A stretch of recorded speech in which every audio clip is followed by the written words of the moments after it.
পৃথিবীতে কেউ অপরিহার্য নয়। প্রধান উপদেষ্টার পদত্যাগ বিএনপি চায়নি, তবে আবেগের বশে তিনি পদত্যাগ করলে বিকল্প কেউ তো আসবেই, এমন মন্তব্য করেছেন বিএনপির স্থায়ী কমিটির সদস্য সালাউদ্দিন আহমেদ।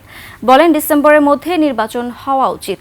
সেনাবাহিনীর এমন বক্তব্য প্রশংসনীয়। বিস্তারিত মাহিলা ইসলামের রিপোর্টে। রাজনৈতিক অস্থিরতা, প্রধান উপদেষ্টার পদত্যাগের গুঞ্জন, নির্বাচনের রোডম্যাপ সহ নানা ইস্যু নিয়ে উত্তপ্ত রাজনৈতিক অঙ্গন।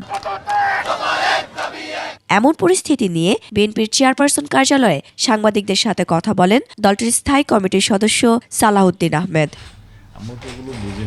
সিল্কোর সিল্ক অ্যান্ড শাইন, যাতে আছে আর্গান অয়েল ও ওট প্রোটিনের গুডনেস, যা আপনার চুলকে রাখে হেলদি অ্যান্ড শাইনিং। প্রধান উপদেষ্টার পদত্যাগ নয়, বিএনপি চেয়েছে নির্বাচনী রোডম্যাপ, কিন্তু প্রধান উপদেষ্টা তা শুনেননি বলে জানান বিএনপির স্থায়ী কমিটির সদস্য সালাউদ্দিন আহমেদ। এই পৃথিবীতে কেউ অপরিহার্য নয়। আমরা চাই মাননীয় প্রধান উপদেষ্টা থাকুন। আমরা ওনার পদত্যাগ চাইনি, এখনো চাই না। তিনি জাতীয় গুরুত্বটা অনুধাবন করে জাতির আকাঙ্ক্ষা অনুযায়ী, আমাদের দাবির অনুযায়ী তিনি জাতীয় সংসদ নির্বাচনের জন্য ডিসেম্বরের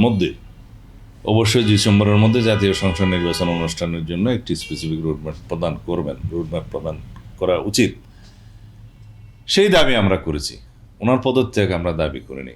যদি তারপরেও তিনি মনে করেন যে দায়িত্ব পালনে তিনি অপারগ বা ইমোশনালি আবেগের বশবর্তী উনি দায়িত্ব ছেড়ে দেন, তখন রাষ্ট্র তো বসে থাকবে না, জাতি বসে থাকবে না। তাকে তো বিকল্প খুঁজে নিতেই হবে রাষ্ট্রকে, এবং সেই বিকল্প কি হবে সেটা তখনকার সেই রকম পরিস্থিতির উদ্ভব হলে দেখা যাবে।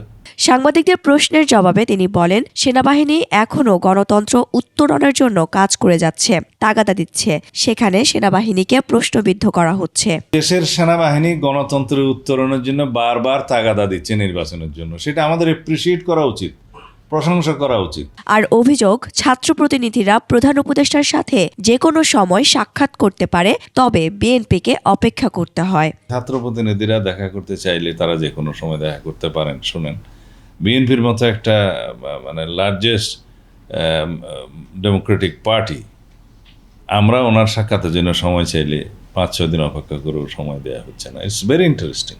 যমুনা ঘেরাও করে সরকারকে যে চাপের সংস্কৃতি তৈরি করা হচ্ছে, তা সরকারের উপদেষ্টারাই তৈরি করেছে বলে মন্তব্য বিএনপির এই জ্যেষ্ঠ নেতার। আজকে মাহিলা ইসলাম, 21 টেলিভিশন, ঢাকা। শর্টকাট বললে